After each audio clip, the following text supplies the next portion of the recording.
In the beginning, when God created the heavens and the earth, the waters, the land, the plants, the animals, and finally man, the Lord God formed man from the dust of the ground and breathed into his nostrils the breath of life, and man became a living soul. This first human was called Adam, and he was placed in a beautiful garden called Eden, a paradise filled with trees and rivers, with everything he needed for life and happiness. But among all the creatures that God had made, there was no suitable helper found for Adam. So God caused a deep sleep to fall upon Adam, and while he was sleeping, God took one of his ribs and closed up the place with flesh. From the rib that was taken out, the Lord God fashioned a woman, and he brought her to Adam. When Adam saw her, he exclaimed, "This is now bone of my bones and flesh of my flesh. She shall be called a woman because she was taken out of man." The story of creation as told in Genesis reveals that God created humans male and female, but it notes that Adam was created first and alone. This has led to many questions and interpretations over the centuries. Why was Adam created first? Why was there no mention of a companion for him before Eve? Was there another woman before her? And what might her story teach us about the nature of human origins and relationships? According to ancient Jewish mythology and folklore, there is a story that is often overlooked in the biblical text. It tells of a woman named Lilith, who many believe was Adam's first wife before Eve. This story, while not found explicitly in the Torah, appears in later texts, legends, and mystical writings. It challenges the traditional narrative and offers a different perspective on the origins of humanity and the dynamics of gender and independence. The legend of Lilith begins with her creation. Unlike Eve, who was formed from the rib of Adam, Lilith was created at the same time and from the same earth as Adam. She was a being of equal stature, strength, and independence, created to be a partner to Adam, not a subordinate. When Adam saw her, he was initially pleased, but soon disagreements arose.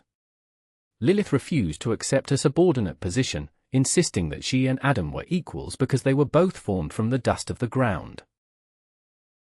Their disagreement grew intense, and Lilith, asserting her independence, pronounced the sacred name of God, a powerful act reserved for the divine, and she fled into the air, leaving Adam behind. In her flight, she sought refuge over the Red Sea, where she dwelled among demons and spirits. There, she mated with other supernatural beings and gave birth to a multitude of demon offspring, spirits of chaos and destruction that would trouble the world. Adam, distressed by her disappearance, prayed to God, saying, "The woman you gave me has run away." In response, God sent 3 angels, Samuel, Michael, and Gabriel, to bring her back.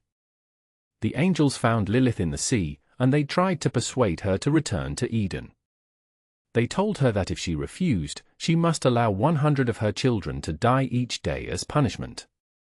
Lilith, fierce and unyielding, refused to return unless she was granted her independence and her power over newborn children. She swore an oath that she would have no power over infants if she saw her name or her image on amulets or charms, and she would continue to harm male children for 8 days after birth and female children for 20 days. Despite their pleas, Lilith remained resolute. She declared that she would not submit to the authority of angels or humans and that her children would continue to cause harm if she was forced to obey. From that time, in Jewish tradition, she became associated with malevolent spirits, demons, and witches, an embodiment of rebellion, temptation, and dangerous female power. Meanwhile, Adam, feeling lonely and incomplete, called upon God once more. He asked for a wife who would be his equal and companion. God, hearing his plea, created Eve from Adam's rib, a being designed to be a helper suitable for him. Eve was created to be a partner, not an independent spirit like Lilith. She was obedient and submissive, and her relationship with Adam became the model for marriage in many traditions. Yet, some ancient stories suggest that Lilith's story did not end with her flight from Eden. In some legends, she was jealous of Eve and the peace she found in the garden. Driven by envy and her rebellious spirit, Lilith transformed herself into a serpent, a symbol of temptation and seduction, and returned to Eden. There, she whispered lies to Eve, convincing her to eat the forbidden fruit from the tree of knowledge of good and evil. This act of rebellion led to the expulsion of Adam and Eve from Eden, and the entrance of sin and mortality into human existence. Lilith's role as the tempter and the serpent cast her as a figure of evil and chaos in many stories. She was associated with witchcraft, seduction, and death, an archetype of the dangerous, untamable feminine force. Throughout history, Lilith's image has been depicted variously in art and folklore. In ancient Mesopotamian cultures, she appears on reliefs and amulets as a winged woman with the tail of a serpent or lion, often standing on two lions or other fierce animals. She is sometimes shown with wings and claws, symbolizing her wild and predatory nature. In Babylonian mythology, she was a demon associated with storms, wind, and uncleanliness, an embodiment of chaos. In later Jewish texts, Lilith's story became intertwined with superstitions and mystical beliefs. The Alphabet of Ben Sira, a medieval Jewish text from the 9th or 10th century, expanded her story, emphasizing her independence and her refusal to submit to Adam. This narrative portrayed Lilith as a rebel who refused to lie beneath Adam during lovemaking, insisting on equality, and consequently fleeing Eden. Her name, Lilith, is thought to derive from various ancient words. Some scholars suggest it comes from the Sumerian word Lilitu, meaning a female demon or vampire. Others believe it originates from the Akkadian word Lilu, meaning wind spirit or ghost. Still, others associate it with the Hebrew word Lyl, meaning night, making her a creature of darkness and mystery. In her mythological symbolism, Lilith is connected with animals like owls, snakes, and other nocturnal creatures, which represent wisdom, transformation, and the hidden aspects of the psyche.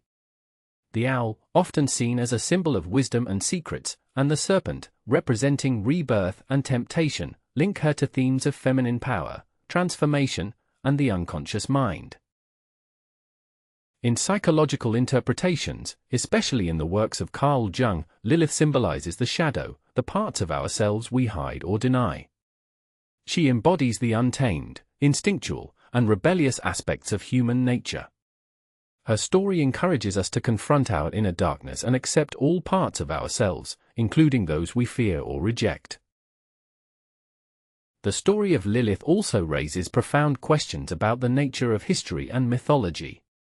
Was she truly a demon, or a symbol of female independence and strength? Was her story altered or suppressed to support patriarchal narratives? Could the myths of Lilith and similar figures be reflections of suppressed truths about human nature and gender dynamics? Throughout history, Lilith's myth has been rediscovered and reinterpreted. In the 19th and 20th centuries, feminists embraced her as a symbol of female rebellion, autonomy, and empowerment. They saw her as an archetype of women's fight against oppression, a figure who refuses to be subordinate and demands equality. As we reflect on Lilith's story, we are reminded that myths are not just stories but also mirrors of the human soul. They invite us to explore the depths of our consciousness, to question accepted narratives, and to acknowledge the complexity of our inner worlds. Lilith's tale challenges us to see the divine and the demonic, the light and the dark, as parts of the whole. In the end, the story of Lilith is a story of liberation, of awakening to one's true nature, embracing independence, and recognizing that the shadows hold treasures of wisdom and strength. Whether as a demon, a feminist icon, or a symbol of the unconscious, Lilith continues to inspire and provoke us to look beyond the surface and seek the deeper truths within ourselves. Thank you for joining us on this journey into the shadows of biblical and mythological history. If you found this story enlightening and thought-provoking, please like, comment your thoughts, subscribe to our channel for more explorations into ancient wisdom, and share this video with others who are curious about the mysteries of our sacred stories. Remember, the truth is often hidden in the darkness, waiting for those brave enough to seek it. Until next time, keep exploring, keep questioning, and keep seeking the divine within and around you.